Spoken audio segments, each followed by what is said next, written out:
What's up, immortals? It's your boy GM with chapter 152 of Yukihime. When people told me that Fan Expo Canada was the biggest convention in the country, when I went there in Toronto last week, now I saw why.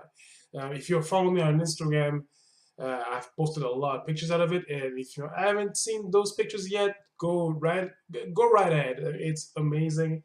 The link is down below. With that said, like Philip DeFranco would say, let's just jump into it. Okay, we get to a flashback of 600 years ago from the look of the first page, and it seems that Evangeline is fighting against infamous Ish Karin.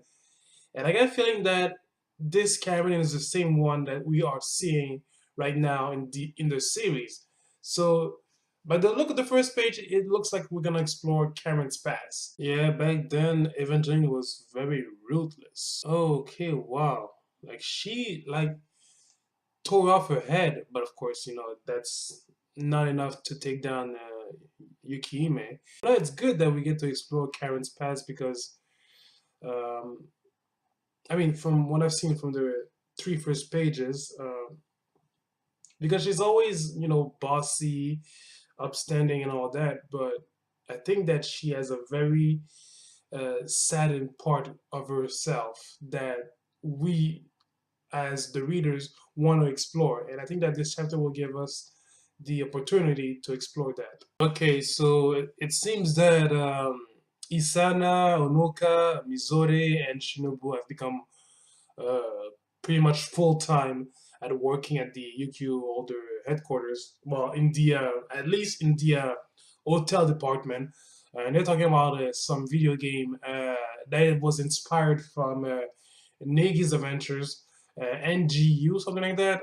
It's about it's about forming partner contracts with famous historical figures to fight battles. Something that that Tota did last chapter. Well, not with an historical character, but with Kurumaru, and Kevin is like slightly interested into it, but not interested, but being bossy as usual. Of course, Karin is Karin towards Kirie and Kurumaru. She's curious about what happened between Kurumaru and Tota, so she dragged the both of them into the baths, and yeah. I guess that kind of gossip is always better to be told about in a bed. So, okay. Kumaru confesses to Karen that, he actually did kiss Tota and form a contract with him. And we see a little glimpse of his artifact. It's called Tenga Goken Mikazushi. Wait, sorry. Mikazuki Mune Chika Replica Tatami no Mai, and it produces a buttload of magical swords. So Tota, no, sorry, Kurama being a master swordsman, I can't wait to see that in battle being used because I know that he's gonna be able to do a buttload of damages against his enemies when he's gonna be serious about that. So this is gonna be incredible. It seems that this conversation is really at a hard open because right now what I'm seeing is I think this is the first time in the series that I've really seen uh, Kitty being open about what she feels about Tota and her decision about what she must do with that for the future. And she's like saying that um, that she's glad that there's someone else in the club, meaning that Kumaru is also very close to Tota, and at the same time, you know even though she knows that Tota looks at her in a certain way, he's always gonna look forward, and I think that at the same time, Kiri believes that Tota doesn't need her, which I don't agree, but at the same time, I do understand why she's saying this because Tota is the kind of guy that once he has his sight on a goal, he'll go forward. He'll go with his friends, and his friends will always support him. But this goal will be so much important to him that he won't have any time to invest on it on anything else. Okay, so now they're talking about how Kiwi could make a contract with Tota, and they're talking about doing a formal Paxio, formal contract, which implies sleeping with the person that you want to make a Paxio with. And of course, Kiryu is never ever gonna be doing that ever. Like, so forget it.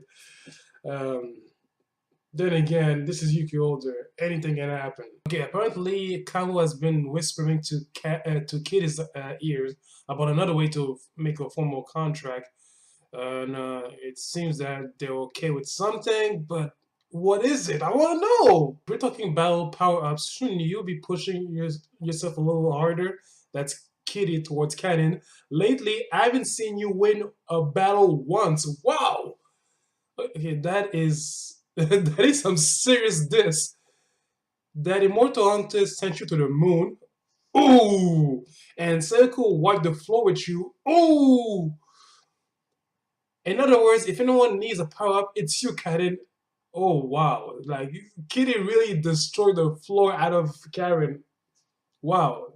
And to be honest, that's kind of true. And Kumaru and Kitty are talking about Karin, kissing Yukihime instead of Tota, because let's face it, uh, Karin loves Yukihime. That is a no-brainer, right? Wow. Like already? Kyle at your service? What Yukihime? No, my heart is not ready to. You make things so difficult, Karin. Wow.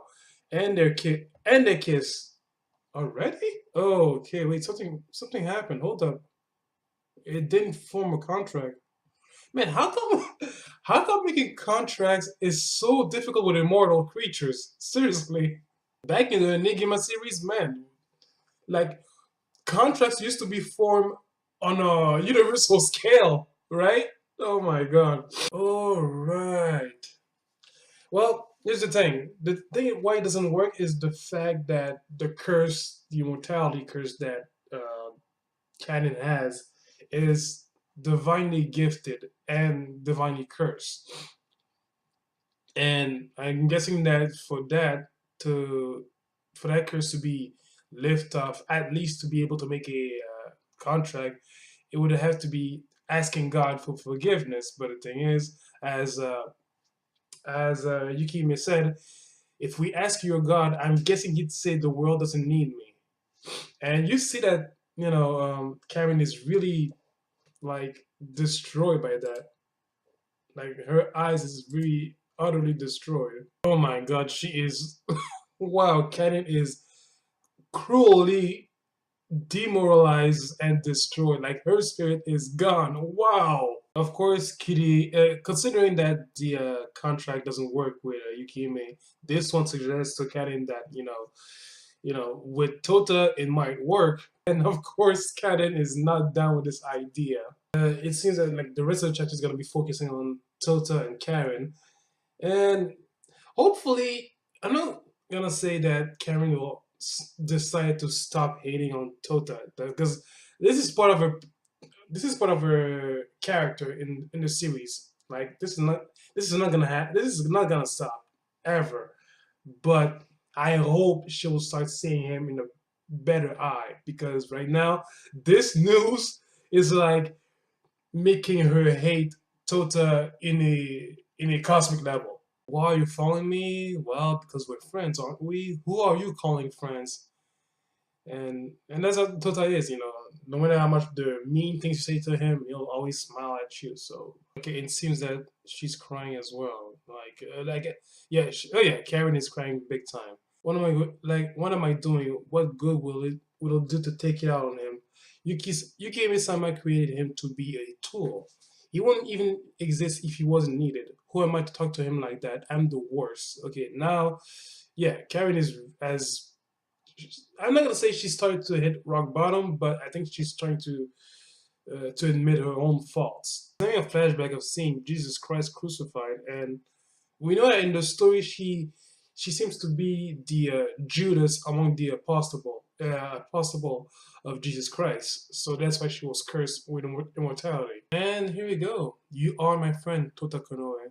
I think this is the first time we've seen Karin with such a gentle face, you know, towards Touta at least. So I think it's good to see these two patching things up a little bit.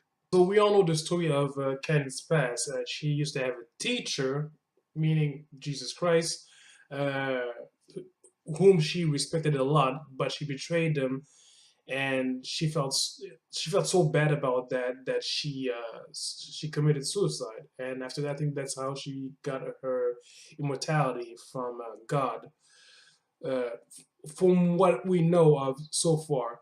And her real name is Sun Infiltrator, and she is the world's most famous sinner.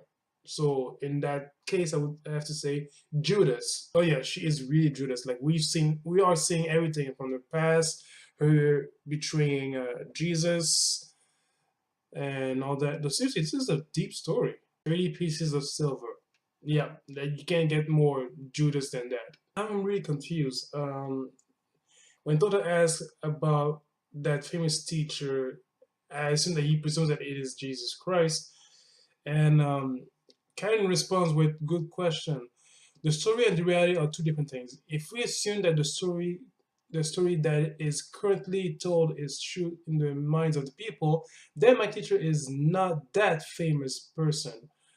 Uh, yeah, I'm a bit confused, but let's just say that considering how the events are rolling out, uh, I think that the Jesus Christ slash Judas theory seems to work out for the story so far. And we go back to the beginning of the chapter with the battle that Karin had with Yukihime hundreds of years ago.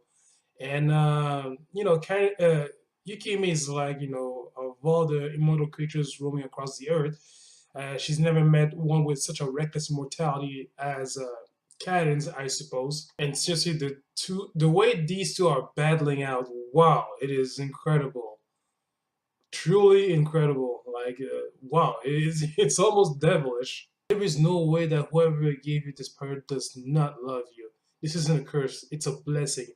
Although it might be very twisted, it might be a very twisted sort of love. Oh no. Oh no, please tell me the chat. Oh fuck, chapter ends there. So we are leaving this chapter with the exploration of Karen's past. This chapter, like I said, it really explores Karen's past and also some issues that she has to face. And I think that during this chapter and the next one, we're gonna come to term to exploring those issues, those conflicted issues of the past. And I think that she's gonna finally come to a term that, you know, I am who I am, but I have people that around me that loves me, and that's what matters. And I think that this is gonna be the ultimate realization that she's gonna have before finally creating the contract with Tota. Unless throughout this realization that maybe God forgives her in some way and allow her to form a contract with Yukihime. With that said, that was a very personal chapter for me towards Karin. Like, it was really a personal exploration about this character, and I really loved it. And can't wait to explore more, considering that her immortality is something that is very unique. It's not something that is very explored in terms of immortality. So I really love this chapter. Tell me your thoughts about this chapter, comment, rate, subscribe, share this video, much appreciated.